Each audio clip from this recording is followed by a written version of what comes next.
Good morning friends. আজকে আমরা সকাল সকাল একটা ছোট্ট রাইডে বেরিয়ে পড়েছি। দেখুন এখন সবে সকাল 8টা বাজে। রাস্তায় কিন্তু এর মধ্যেই ট্রাফিক হয়ে গেছে।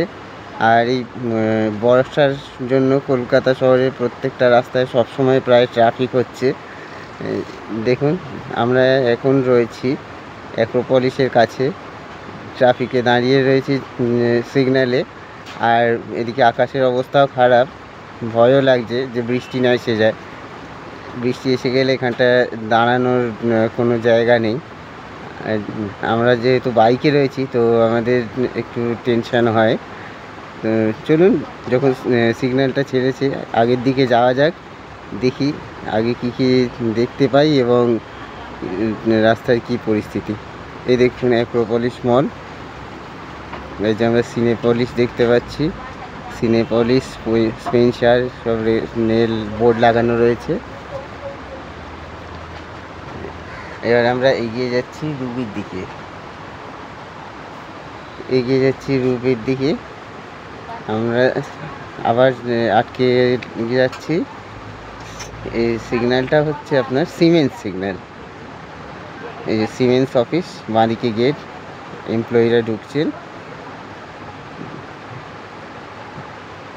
হ্যাঁ, এরপর আমরা চলে এসেছি রুবি।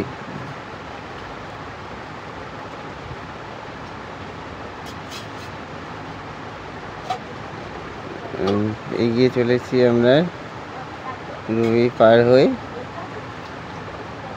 রাস্তার বেশ কন্ডিশন ভালো। দেখুন আকাশে কিন্তু এখনও মেঘ আছে, সুতরাং বৃষ্টির ভয়টা সবসময়ই রয়ে যাচ্ছে যে কখন বৃষ্টি আসে। দেখা যাক, আমরা বেশি দূর যাব না, ট্যুরটা খুব তাড়াতাড়ি শেষ করব, কেননা মাথায় মেঘ হয়ে রয়েছে, তো রিস্কটা সবসময় রয়ে যাচ্ছে যে কখন বৃষ্টি আসে। আর এখানে দেখুন বাইপাসের ওপর রাস্তা, তো এখানে দাঁড়ানোর জায়গা খুব একটা থাকে না। বাইপাসের রাস্তাগুলো এই অসুবিধা হয় যে চট করে মানুষ দাঁড়াতে পারে না, বা বেশি জোরে বৃষ্টি আসলে দাঁড়ানোর জায়গাও নেই। যারা 4 হুইলার নিয়ে ড্রাইভ করেন, বেরোন, তাদের পক্ষে অতটা অসুবিধে না হলেও আমরা যারা 2 হুইলার চালাই তাদের প্রত্যেকের পক্ষে বর্ষার সময়টা খুবই অসুবিধা হয়। তো ফ্রেন্ডস দেখুন, আমরা অনেকটা আরও এগিয়ে আসলাম। মাথার ওপর মেঘ নিয়ে আমরা কিন্তু ক্রমশ এগিয়ে চলেছি। আবার দেখুন সিগন্যালে একটা আটকেছি, এই সিগন্যালটা ক্রস করব।